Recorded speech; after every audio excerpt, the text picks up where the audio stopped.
All right, welcome back everybody. So today I thought I'd take a little time to do some modifications to my kayak and let y'all know a pretty important channel update. Haven't really got many fishing videos out over the last several days because it's been raining non-stop. I'm talking severe thunderstorms, blowing wind. It's been raining here, it just got done. You might can hear thunder in the background right now with a lot more on the way. So I figured while I'm rained out and can't go to the water, I'm gonna do some modifications to this kayak. And one of them I've already done, I haven't told you about, and it's made just night and day difference how comfortable this kayak is. And I'm needing a little more storage on these. So this is a Lifetime Teton Angler. I've used it a few times on the channel, and for 350 bucks, sometimes you see them on sale cheaper than that, it's just about impossible in my mind to find something better for the price range. And that actually comes with a real seat. Now the seat is kind of one of the problems and one of the modifications that I've done, and I'll tell you about it here in just a minute. Let me show you what I've done. But it makes staying out on the water for hours longer possible. All right, so one of the problems with these kayaks, they just come with practically no storage. Typically I keep my life vest and a couple of things up here strapped down, but there's just no storage. So I went on Amazon and bought me a couple of these kayak storage compartments, and these are ones that also have the bag in them. So I'm going to cut a hole right here and actually flush mount this down in there and have me a place for storage, you know, put a phone or bug spray, something like that. And I like that these have the nice bags so stuff doesn't go rolling somewhere in the kayak and you can't get to it. So that's the first thing I'm going to do. I'm going to put one of these front and rear, then I'll show you what I'm going to do to the seat to make it more comfortable.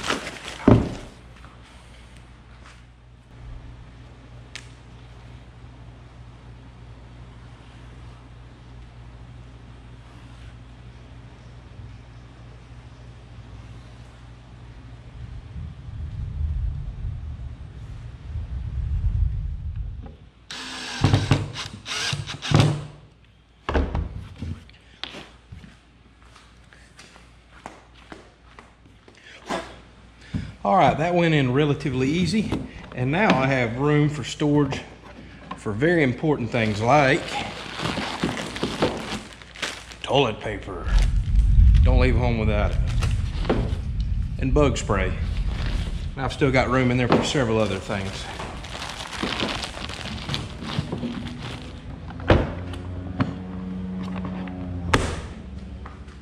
All right, so here in the back, it feels like I have a perfect amount of room to go in this back section right here.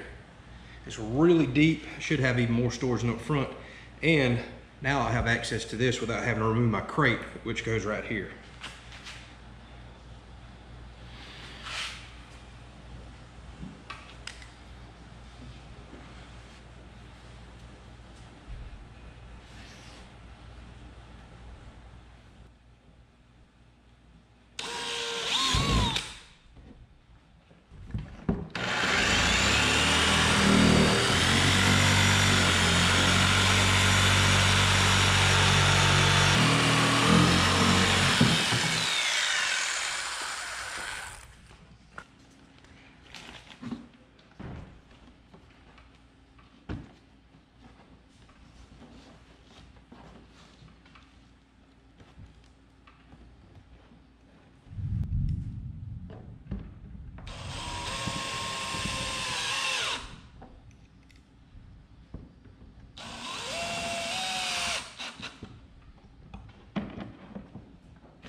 All right, so one of the next things that I've done that's probably the most important thing, without a doubt, is I lifted this seat up. As you can see, it leans back a lot, which is very uncomfortable. I found myself sitting low, always wanting to fall backwards. And the first couple of times I took this out, I noticed my lower back was killing me, just cramping up. And it just felt awkward to be sitting so far down in the seat. It feels like the seat should be sitting level like this. Now, this wasn't my idea. I seen somebody on YouTube do this. I can't remember who it was, or I'd give them credit, but they actually lifted this seat up. So what I did is I just cut me a piece of pressure treat 2x4 that fits down in these grooves, and it lifts the seat up towards almost level, has a slight backwards lean. It doesn't look like this makes much of a difference, but the first couple times I went, probably 2.5 to 3 hours, I was done. Back was killing me. The last trip that a friend and I just took, We went 7 hours down the river, and I felt like I could go even further. It made such a huge difference to not be leaning back and constantly fighting my lower back, to feel like I'm sliding down in the seat. This is just a 2x4. I almost think I could do a 2x6 and get even more comfortable, but I don't really plan on staying in a kayak more than 7 hours like we did that one time. So the 2x4 is working out very well. It slides right in and out. I may carpet it later or find a way to hold it in, like put some Velcro on the ends and staple some into the kayak. But for now, when I just put this in the truck, I take it out. But this one simple modification made all the difference in the world to how comfortable this kayak is. So now, having this nice seat, it feels like I expect a nice seat to feel. All right, now for the announcement portion of this video. What's been going on? What is it I'm talking about? Well, I got contacted by a company several weeks back about potentially joining their pro staff or just coming on board representing their company and some of their products. And I've been contacted by companies before to do things like this, and I didn't like the companies, didn't like their products, and had no interest. Well, this company I happen to know, and they gave me a telephone number. I talked with a guy, I mean, a real person, really down to earth, seemed like really good people. We corresponded back and forth between email a lot. And long story short, I have made a decision to join a company's pro staff. Now, I'll go ahead and take this moment to let you know right now something that I'll let them know. I have zero intentions of changing this channel at all. Otherwise, what's the point? I won't enjoy videos. It's already so difficult with life and work and time to get out and make videos. Now, I don't want to feel forced to go out and make a specific video. So you're not going to see changes on the channel. What you will see is me using nicer products than I've used in a long time, if ever, and I'm kind of excited about that. The other part of what we've done, well, I guess the first part, let me back up. They sent me some really nice reels to try. That's kind of their in-house brand. And they make some pretty bold claim that these reels will compete with any $300 to $400 type of casting reel.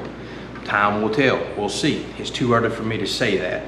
I liked the company and what we agreed to, so I decided to buy me some really nice rods and a bunch of lures to test out on the channel. Bought those with my own money, so that's just kind of the way it works. The second part of the agreement that we made is I formed an affiliate program with them. And that's something I've already kind of been doing with Amazon, if you've noticed on the channel. So long story short, what that means is, link will be down in the description with the company. And if you happen to click on that link and purchase reels, rods, lures, anything from them, I get a small commission. And that really helps support the channel. Pays for fuel to go out and do extra trips, or maybe I buy some new type of lure that I decide that I want to try on the channel. And eventually, if I build up enough commissions, takes a while, I'll buy something new, like this camera that you're watching me on. Finally broke down and bought a second camera so I can capture different viewing angles. So I really do appreciate the support. It means a lot. So the company is Sportsman's Outfitters. They're a pretty large online e-commerce store. Like I said, links in the description. If you'll check them out and you decide to use them in the future and use the link, I greatly appreciate the channel support. And the good thing about it is their prices are the best I have ever seen. I kid you not. That's one thing I got excited about. Y'all know I love Whopper Poppers on this channel. I checked their prices out. They're like $9 and something. I haven't found anybody else that sells Whopper Poppers for that price. And the other good thing is they offer free shipping over 50 bucks. So it's a win-win. That's a pretty hard deal to beat. So with that said, I'm excited about our new agreement. We're gonna try them out. I have no intentions of doing sales pitches or pushing products on the channel. It's still gonna be me fishing, doing my normal spots, my normal type of fishing. I've just got better gear now. If I wind up liking it or something I want to talk about, yeah, I'll talk about it. But I'm not starting every episode out with a, hey, you got to buy this. And like I said, I'll let them know that. They were very open-minded to that. So I truly do appreciate this company supporting such a small channel. I'm not a big channel at all. We've been steadily growing. But for a company to reach out to me being this small, that's awesome. They obviously see potential here and like what I do. So I thank them for that. So on to the good stuff, the gear. So I will start with their reels, and these are actually designed by Paul Elias. So it's called the Elias Legend Series. I'm sure if you've ever been into bass fishing, you've heard of him, but they are nice. I'm gonna put a link in the description for all the features that these reels have, because I'm not a review guy and I'm not gonna sit here and pitch something to you. You can read all the specs, but if they have the specs that they claim, these are gonna be the nicest, smoothest reels I have ever in my life owned. And I can already tell you, They are by far the smoothest reel I have ever owned. I wish I had kept one, and I've never spooled them all up, but you can just spin it and it does not stop. It's just insane. A lot of bearings in them, titanium finish on them, a lot of adjustability. Here's what I really like.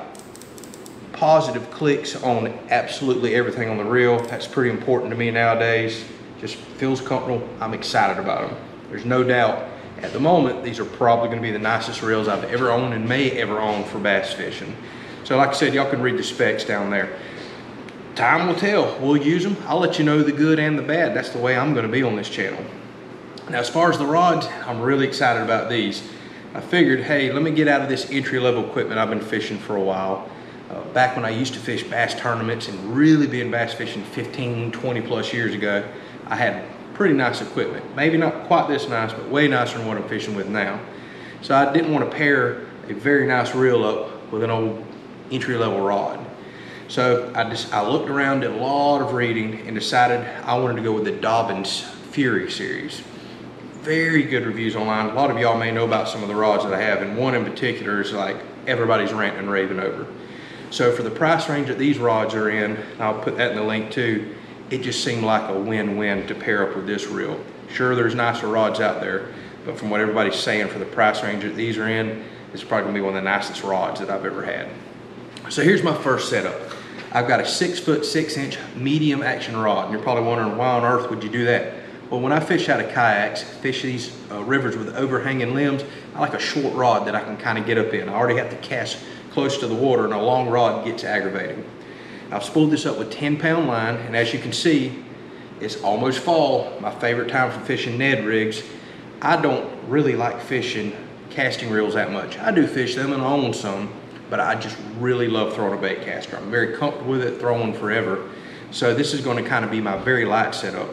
I'll even throw weightless lures like a Zoom trick worm or a speed worm on something like this. I have no problem doing it with such a light line. So this is going to be a fun reel that's going to get used a lot on this kayak.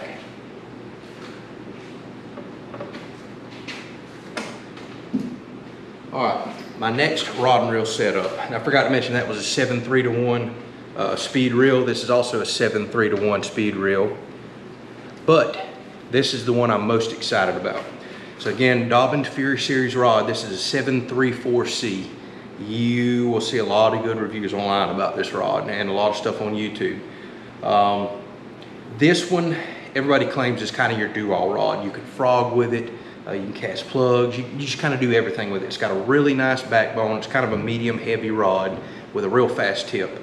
It's balanced very well. The fit and finish looks as nice as a rod I've ever had. So again, I'm really excited about this rod just because this is kind of the one that everybody says get if you're going to get in a Dobyns series rod. So 734C, this will probably be my most used rod. Like I said, light frog and the other stuff that I'll put on it. 7 foot 3 inches. And I just think it's going to be the perfect setup. I didn't want to go any longer. You can get bigger rods. Probably should have went shorter now. I think about it with the current boats that I have and the way these stick up catching limbs on the river. But I think a 7.3 is going to be a very fun rod in our big open boat. All right, the last setup I have, again, another one of these Paul Lice Bruin reels. This is an 8:1-to-1 ratio to really get stuff out quickly. This is going to be kind of my flipping, punching, everything type of heavy setup. Heavy frogging, you name it. So this is another Dobyns Fury Series rod. This is the 735C. It's a heavy action rod with kind of a fast tip. They say you can do a lot with this rod too, but it's geared more toward the heavy end. You can see I've got kind of what I call old punch bug. It's a rage bug right here with a tungsten weight. And actually probably one of the next trips that I carry this out on, I think I've figured out where some decent sized bass are. I'm excited to use this setup right here. So I've got this one rigged with 65-pound braid. This is the one I'll kind of use for flipping some light jigs, some bugs like this, heavy frogging. This is kind of my heavy rod. You can get much longer and heavier than this. This will do anything that I ever go after. I'm not in South Florida where I'm just punching through heavy mats, but we do have a lot of that up here in North Florida. So this is going to be a real fun setup here. Real high speed retrieve reel so I can kind of get those fish out of that cover quickly. I forgot to mention on my last rod, got it rigged up with 40-pound Power Pro, that one that's kind of the middle series, that 734. So I think these are gonna be real fun setups for the channel. I'm excited to use them. Like I said, probably the best equipment I've ever owned. Time will tell, I will be honest. And again, no changes to the channel. I've got a lot of cool ideas. Actually, I'm gonna start doing, I guess I lied to you. I am gonna start doing some changes to the channel, but it's gonna be things I wanna do. Has nothing to do with joining up with somebody. So we're gonna start doing a little more catch, clean, and cooks. Thinking about doing a lot more on the water. Kind of built me a little outdoor kitchen kit that we'll carry out. And got a lot of new places I wanna go to. So I'm pretty excited about fall fishing. Like I said, I want to travel to some new areas, got some new types of fishing to do, new gear. So a lot of changes for the channel, but in a good way. I appreciate the support, appreciate all y'all watching and making it to this point in the video. I know it's been long-winded with all this yakking. Excited to try the kayak out, especially with the new additions that I added to it, the modifications, the new gear, and the new spots that I'm curious to go to. And maybe some new types of fishing too I've got on my mind. So drop me a comment if you have any questions about any of this. Like I said, links in the description for everything. And again, I appreciate y'all so much for watching. It's because of you and your support that keeps me motivated to keep making these videos.